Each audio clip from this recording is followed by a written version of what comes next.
ಧರ್ಮಸ್ಥಳ ಸಮೀಪದ ಪಾಂಗಾಳದಲ್ಲಿ 2012ರಲ್ಲಿ ನಡೆದಿದ್ದ ಸೌಜನ್ಯ ಅತ್ಯಾಚಾರ ಹಾಗೂ ಕೊಲೆ ಪ್ರಕರಣ ಇಂದಿಗೂ ಸಹ ಕೊನೆಗೊಂಡಿಲ್ಲ.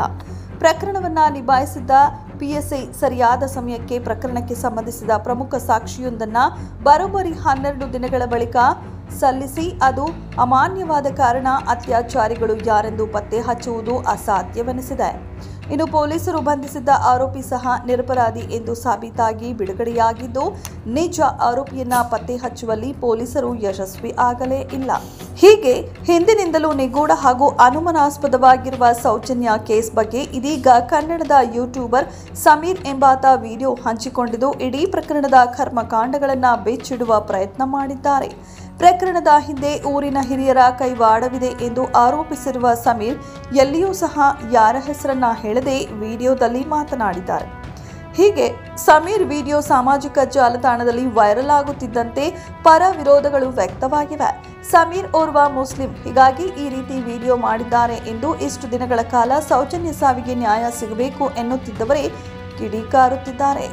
ಒಂದೆಡೆ ವಿರೋಧಿಗಳು ವ್ಯಕ್ತವಾಗುತ್ತಿದ್ದರೆ ಮತ್ತೊಂದೆಡೆ ಸಮೀರ್ ನಿಜಕ್ಕೂ ಸಾಮಾಜಿಕ ಜಾಲತಾಣದಲ್ಲಿ ಹೀರೋ ಆಗಿದ್ದಾರೆ.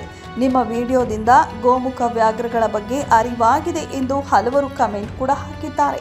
ಇನ್ನು ಈ ವಿಡಿಯೋ ಮಾಡಲು ಸಮೀರ್ ದುಡ್ಡು ತೆಗೆದುಕೊಂಡಿದ್ದಾನೆ ಎಂದು ಗಂಭೀರ ಆರೋಪವೂ ಸಹ ಕೇಳಿ ಬಂದಿದೆ. ಈ ಕುರಿತು ಪ್ರತ್ಯೇಕ ಇನ್ಸ್ಟಾಗ್ರಾಮ್ ವಿಡಿಯೋ ಮಾಡಿದ್ದ ಸಮೀರ್ ಅದನ್ನ ಲೀಲಾಜಾಲವಾಗಿ ನಿರಾಕರಿಸಿದ್ದಾರೆ. ಗೌಡ್ರ ಕುಟುಂಬಕ್ಕೆ ಸಪೋರ್ಟ್ ಮಾಡುವಂತಹ ಟ್ರೋಲ್ ಪೇಜಸ್ ಅವರು ಏನ್ ಹೇಳ್ತಿದ್ದಾರೆ ಅಂತಂದ್ರೆ, ನಾನು 35 ಲಕ್ಷ ಲಂಚ ಇಸ್ಕೊಂಡು ಈ ಸೌಜನ್ಯ ಕೇಸ್ ಬಗ್ಗೆ ವಿಡಿಯೋ ಮಾಡಿದ್ದಂತೆ. ಇದೇ ವಿಷಯದ ಕುರಿತಾಗಿ ಇದೀಗ ಮತ್ತೋರ್ವ ಯೂಟ್ಯೂಬರ್ ಚಂದನ್ ಗೌಡ ಸಹ ಮಾತನಾಡಿದ್ದು, ಈ ಹಿಂದೆ ತಮಗೊಮ್ಮೆ ಸೌಜನ್ಯ ಪ್ರಕರಣದ ಕುರಿತು ವಿಡಿಯೋ ಮಾಡಿ ಹಣ ನೀಡುತ್ತೇವೆ ಎಂದು ಆಫರ್ ಬಂದಿತ್ತು ಎಂಬ ವಿಚಾರವನ್ನ ಚಂದನ್ ಸದ್ಯ ಹೇಳಿಕೊಂಡಿದ್ದಾರೆ. ನಮ್ಮದೇ ಒಂದು ಯೂಟ್ಯೂಬ್ ಕಮ್ಯುನಿಟಿಯ ನನಗೆ ಗೊತ್ತಿರ್ತಕ್ಕಂಥ ಒಬ್ಬ ಹುಡುಗ ನನಗೆ ಫೋನ್ ಮಾಡ್ತಾನೆ, ಸೌಜನ್ಯಗೆ ಸಂಬಂಧಪಟ್ಟಾಗೆ ವಿಡಿಯೋ ಮಾಡ್ತೀರಾ, ನಾನು ನಿಮಗೆ ದುಡ್ಡು ಕೊಡಿಸ್ತೀನಿ ಅಂತ ನನಗೆ ಗೊತ್ತಿರೋನೊಬ್ಬ ಹೇಳ್ತಾನೆ. ಅವನ ಹೆಸರು ಬೇಡ. ಇವರು ಬೇರೆ ಉದ್ದೇಶದಿಂದ ನನಗೆ ಹಣ ಕೊಡಲು ಬಂದಿದ್ರು, ಅವರ ಉದ್ದೇಶ ನಿಮಗೂ ಗೊತ್ತಿದೆ ಎಂದು ತಮ್ಮ ವೀಕ್ಷಕರಿಗೆ ತಿಳಿಸಿದ ಚಂದನ್, ಹಣ ನೀಡುತ್ತೇವೆ ಎಂದವರು ಹಾಗೂ ಅವರ ಉದ್ದೇಶ ಎರಡನ್ನ ಸಹ ಪ್ರಸ್ತಾಪಿಸಿಲ್ಲ. ಇನ್ನು ಇದೇ ವಿಡಿಯೋದಲ್ಲಿ ಸಮೀರ್ ವಿಡಿಯೋ ನೋಡಿದ ಬಳಿಕ ತಾನೂ ಸಹ ಈ ವಿಷಯದ ಬಗ್ಗೆ ದನಿ ಎತ್ತಲು ತೀರ್ಮಾನಿಸಿದ್ದು, ಮುಂದಿನ ದಿನಗಳಲ್ಲಿ ಸತತವಾಗಿ ಸೌಜನ್ಯ ಪ್ರಕರಣದ ಕುರಿತು ವಿಡಿಯೋ ಮಾಡುವುದಾಗಿ ತಿಳಿಸಿದ್ದಾರೆ.